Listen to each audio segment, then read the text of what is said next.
NATO berduka, jet tempur MiG-21 lancar dan helikopter IAR-330 Puma jatuh saat patroli dekat Ukraina.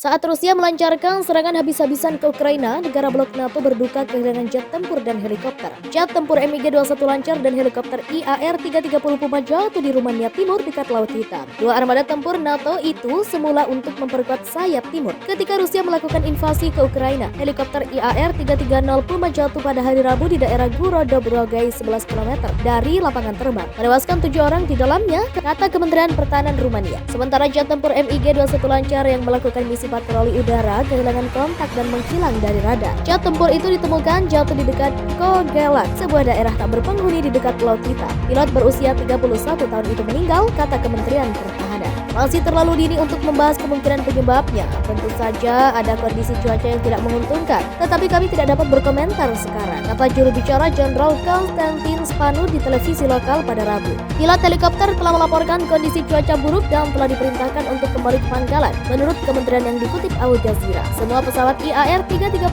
Puma dan MiG lancar akan dilarang terbang sementara. Penyebab kecelakaan sedang diselidiki. Pada hari Kamis, upacara peringatan militer dan keagamaan untuk para korban diadakan di semua unit militer Rumania. Presiden Klaus Iohannis dalam sebuah pernyataan pada Rabu malam mengirimkan pemikirannya kepada keluarga yang berduka daripada korban kecelakaan tentang apa yang disebutnya malam tragis bagi penerbangan Rumania. Rumania, mantan anggota blok komunis yang sekarang menjadi bagian dari NATO dan Uni Eropa, telah menyaksikan puluhan ribu pengungsi tiba sejak Rusia menginvasi tetangganya Ukraina pekan lalu. Selama beberapa bulan terakhir, meningkatnya ketegangan regional Rumania telah berulang kali menuntut bela bantuan dikirim ke sisi timur NATO. Amerika Serikat telah mengirim satu skuadron kendaraan lapis baja Striker dan sekitar 1.000 tentara dalam beberapa pekan terakhir ke pangkalan Rumania di dekat Laut Hitam, menambah 900 personel yang sudah ditempatkan di negara itu. Kepala Kebijakan Luar Negeri Uni Eropa Josep Borrell mengatakan masing-masing negara Uni Eropa telah menyumbangkan jet tempur tua era Uni Soviet ke Ukraina. Hal itu untuk membantu mempertahankan diri terhadap invasi Rusia.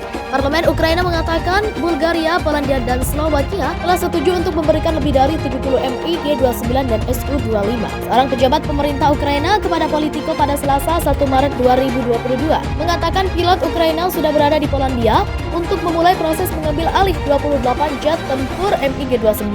Potensi transfer pesawat tua buatan Rusia dalam pertempuran melawan pasukan Rusia bisa menjadi momen paling signifikan dalam gelombang transfer senjata yang dijanjikan selama 24 jam terakhir ini, katanya. Dikatakan mencakup ribuan roket anti-armor, senapan mesin artileri dan peralatan lainnya, lapor Politico. Tetapi perwakilan dari Polandia dan Slovakia tidak menanggapi permintaan Politico untuk konfirmasi. Perdana Menteri Bulgaria Kirill Petkov pada Senin 28 Februari 2022 menyatakan menolak permintaan Ukraina untuk jet tempur. Negara-negara barat lainnya telah berjanji mengirim senjata anti-tank dan persenjataan mematikan lainnya ke Ukraina, seperti Jerman, Finlandia, Swedia, Australia, dan Kanada. Presiden Zelensky berkata, jangan beri saya tumpangan, beri saya amunisi. Itulah yang telah disetujui oleh pemerintah Australia, kata Perdana Menteri Scott Morrison pada Selasa 1 Maret 2022. Dia mengumumkan mayoritas luar biasa bantuan Australia senilai $50 juta AS akan berada dalam kategori mematikan.